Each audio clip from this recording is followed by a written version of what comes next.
요한복음 3장 20절에서 26절 말씀까지 보겠습니다.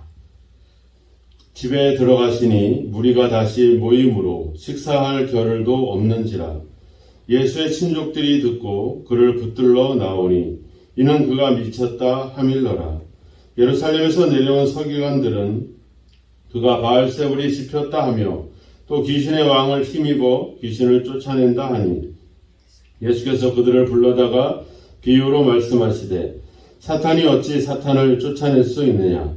또 만일 나라가 스스로 분쟁하면 그 나라가 설 수 없고 만일 집이 스스로 분쟁하면 그 집이 설 수 없고 만일 사탄이 자기를 거슬러 일어나 분쟁하면 설 수 없고 망하느니라.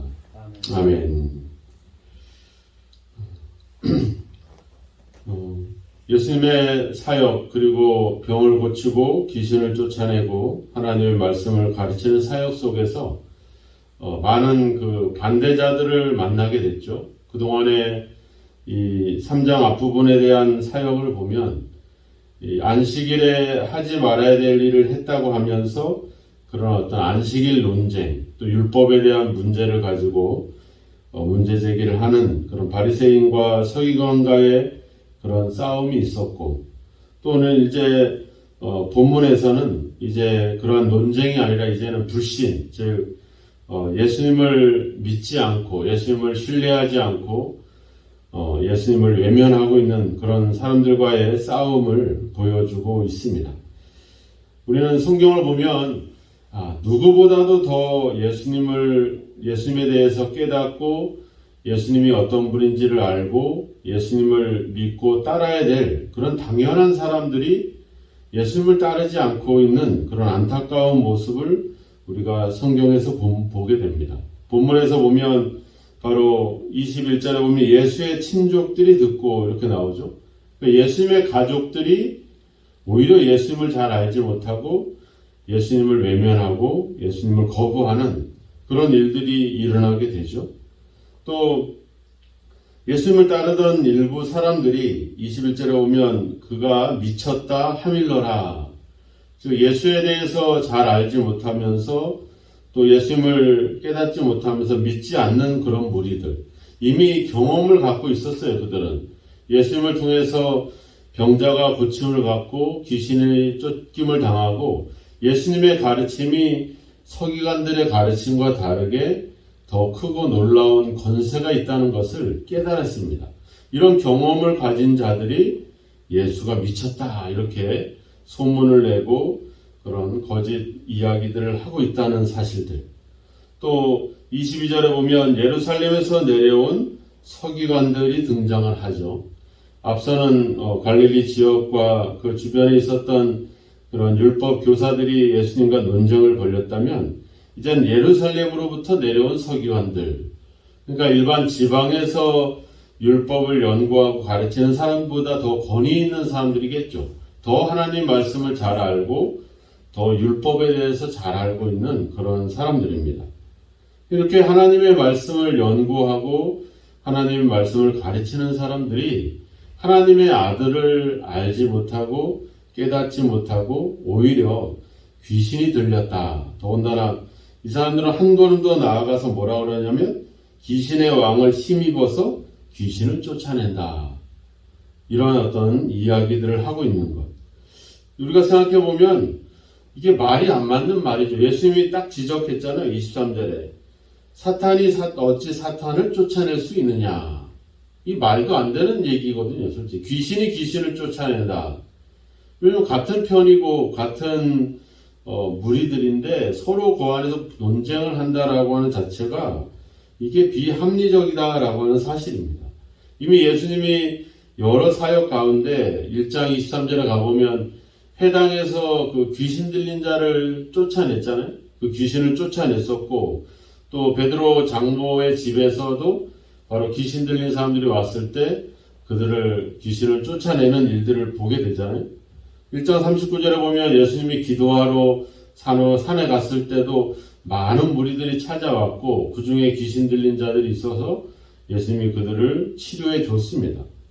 또 바다에서 예수님이 많은 사람들이 너무 몰려오니까 바다에서 배를 두고서 배 위에서 가르칠 때도 또 귀신 들린 자들을 쫓아냈고, 더군다나 1장 13절에 가보면 예수님이 귀신에게, 사탄에게 또 시험을 받잖아요. 40일 동안 시험을 받는 그런 장면들이 나옵니다. 그러니까 온통 귀신과 싸우고 귀신을 쫓아내고 귀신에게 시험을 받고, 그러니까 귀신과 전혀 같은 어떤 방향이나 같은 편이나 같은 일들을 하고 있지 않죠. 전혀 다른 일들을 하고 있죠. 더군다나 귀신 들린 자들이 그동안에 많은 그런 귀신의 억압 속에서 자유롭지 못했지만 그들을 회복시켜줘서 자유롭게 만들고 그들을 구원해주고 그들에게 생명을 주셨잖아요.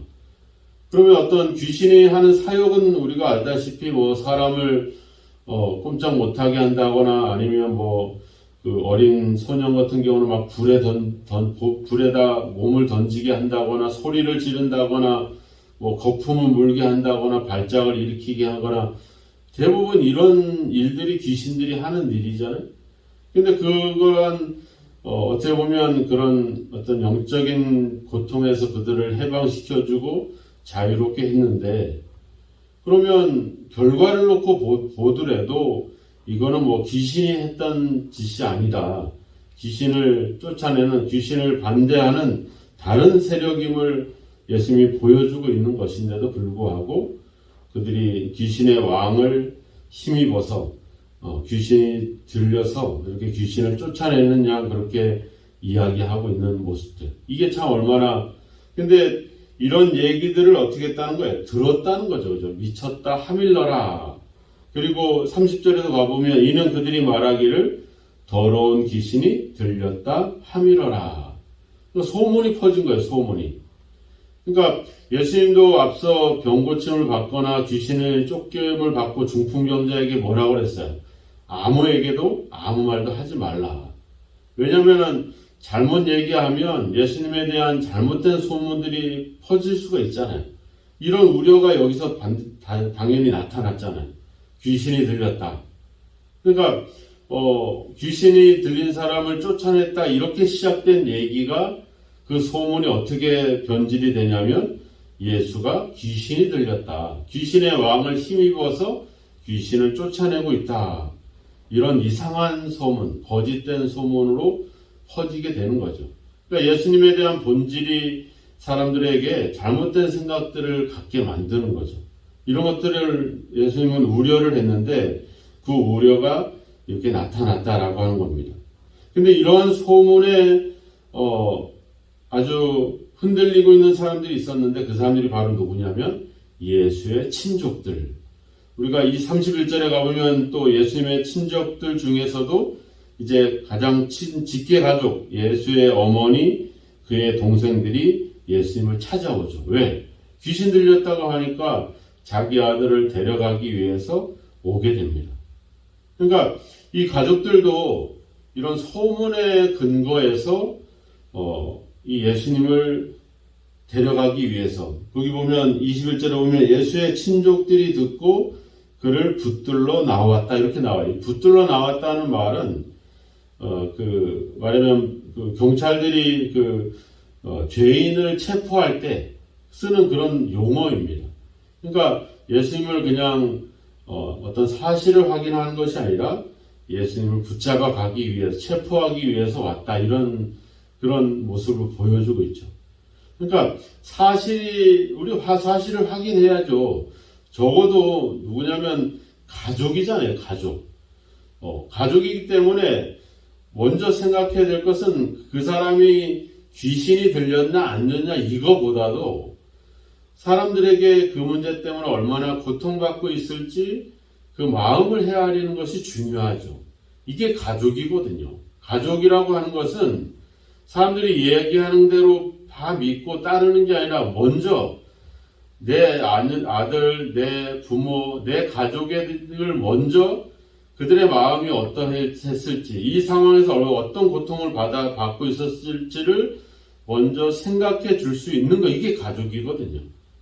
괜히 가족이 아니거든요. 같이 욕하고 같이 비난하고 같이 귀신 들렸다고 체포해 가려고 하고, 이거는 이게 가족이 아니에요. 이건 가족이 남이라 뭐 다를 바가 뭐가 있어요. 가족이라고 하는 것은 내 아들이 내 부모가 뭐 거짓을 했든 죄를 짓든 간에 일단은 그의 입장에서 먼저 생각해주고 같이 그 고통을 고민해 볼 수 있는 거, 이게 가족이거든요.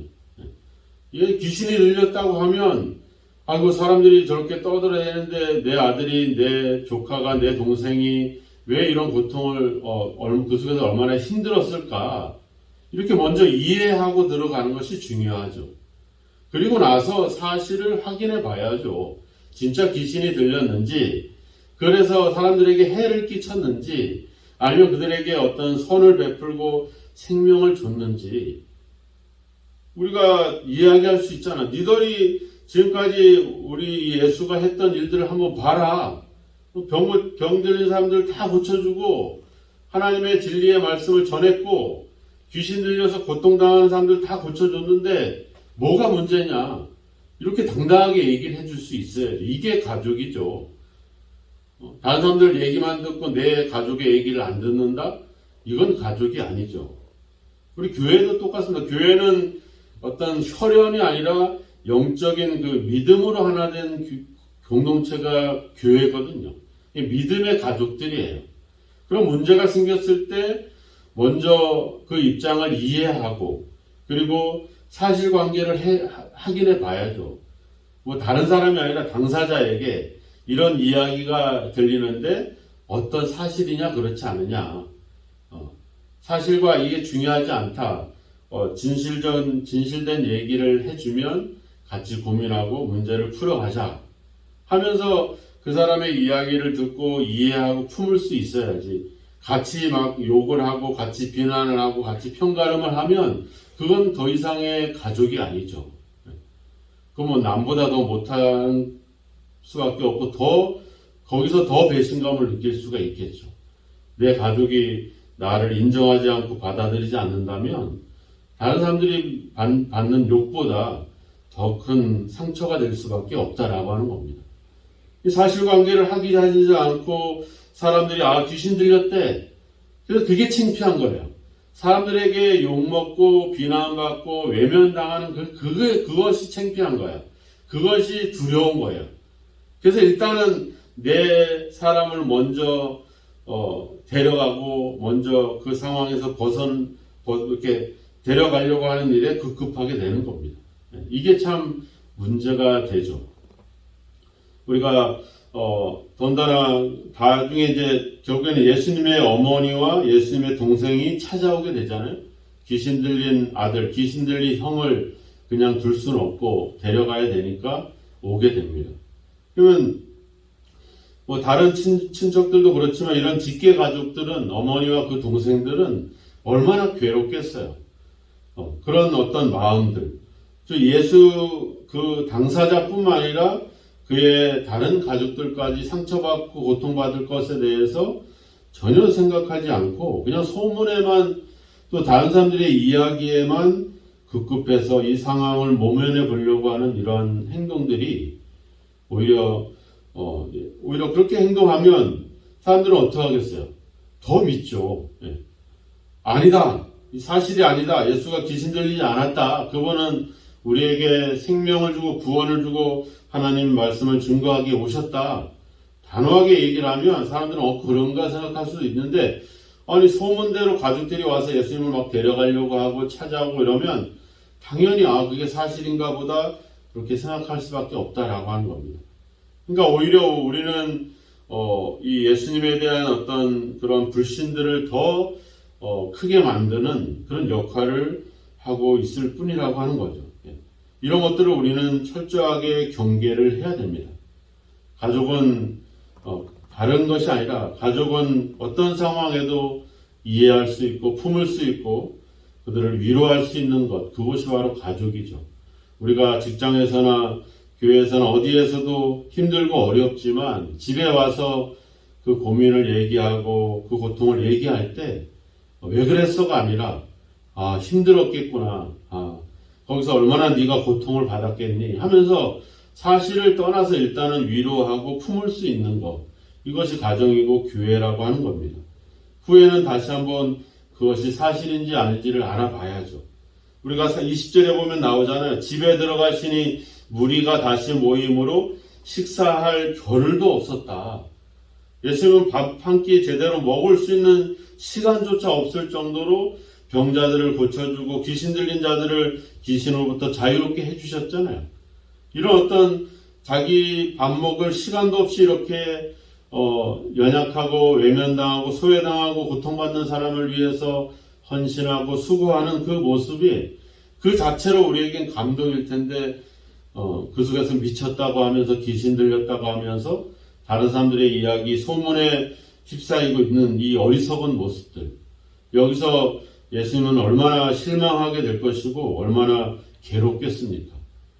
우리가 세상에 아무리 우리를 외면하고 비난하고 소문에 소문을 가져다 줄지라도 우리는 가족이기 때문에, 또 우리 교회는 영적인 믿음의 가족들이기 때문에 여기서는 위로가 있어야 되고 따뜻한 말이 있어야 되고 그리고 이해하고 품을 수 있는 그런 공간이 되어야 된다라고 하는 겁니다.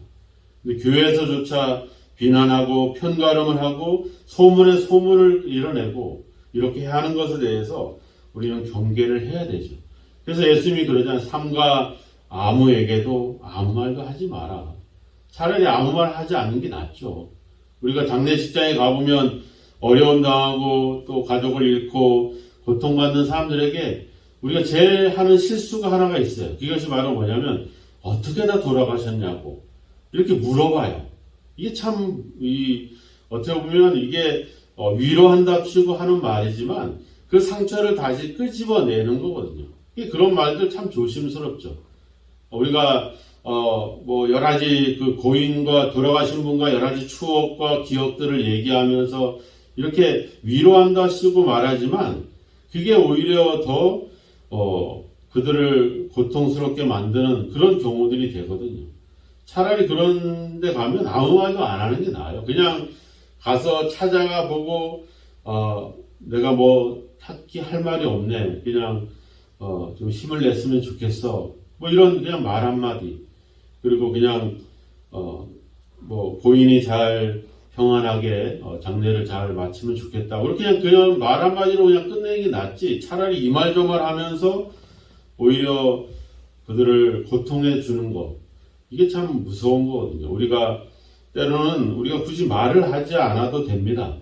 그렇죠? 저희가 이제 설교도 하지만 많은 설교보다도 그냥 같이 있어주고, 같이 손을 잡아주고, 같이 그냥 함께 시간을 보내주는 그런 것만으로도 충분하죠. 우리는 다시 한번 우리는 가족이라고 하는 개념, 또 가정과 교회라고 하는 특별히 영적인 가족, 믿음의 가족, 또 우리가 혈통으로 하나가 된 가족, 이 가족이라고 하는 공동체가 가져야 될 그런 모습을 우리가 전형 예수님이 귀신 들렸다라고 하는 이 소문 속에 부안해동하고 있는 이 가족들의 모습을 보면서 우리도 그러고 있지 않은가, 우리가 이해하고 품어야 될 가족들을 우리가 더 고통 속으로 몰아가고 있지는 않은가 하는 점들을 한번 돌아보면서 적어도 우리 가정에서만큼, 우리 교회에서만큼은 그 어떤 소문에 흔들리지 말고 또 사실과 관계없이 먼저 품고 이해하고 따뜻한 말로 위로할 수 있는 그런 위로의 장소, 또 그리고 모든 것을 품어줄 수 있는 그런 어떤 관용의 장소가, 그런 공동체가 될 줄로 믿습니다. 오늘 이 자녀들의 행동을 보면서 우리도 그러하지 않았나, 다른 사람들 눈치 보고 소문에 흔들리진 않았나 한번 돌아보시고, 여러분들의 가정에서, 여러분들의 교회에서 먼저 위로하고 먼저 이해하고 품을 수 있는 그런 모습이 있어지기를 주님의 이름으로 축원합니다. 기도하겠습니다. 하나님 아버지, 감사합니다. 우리가 세상에서 여러 가지 고통을 당하고 또 억울한 일을 당하고 거짓된 소문으로 우리가 아버지 주여 용기를 잃고 절망하고 낙심하고 고통받을 때 가정에서 또 교회에서 위로를 얻고 힘을 얻고 아버지 주여 그들에게 아버지 주여 우리가 무엇인가를 아버지 주저없이 쏟아낼 수 있는 그런 아버지 영적인 또 육적인 가정과 교회를 우리에게 주신 것을 감사합니다.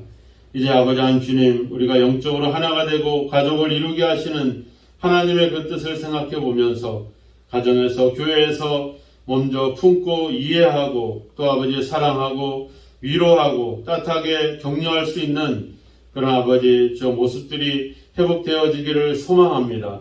세상의 눈치를 보고 사람의 눈치를 보지 않게 하시고 진정한 서로에 대한 사랑과 이해로 하나가 되는 가정과 교회를 이루어갈 수 있도록 주님 인도하여 주옵소서. 소문에 흔들리고 사람들의 체면을 앞세워서 가족의 고통을 외면하고 더 아버지 고통 속에 몰아가고 있는 이 어리석은 장면들을 우리가 보면서 그동안 우리의 모습들을 회개합니다.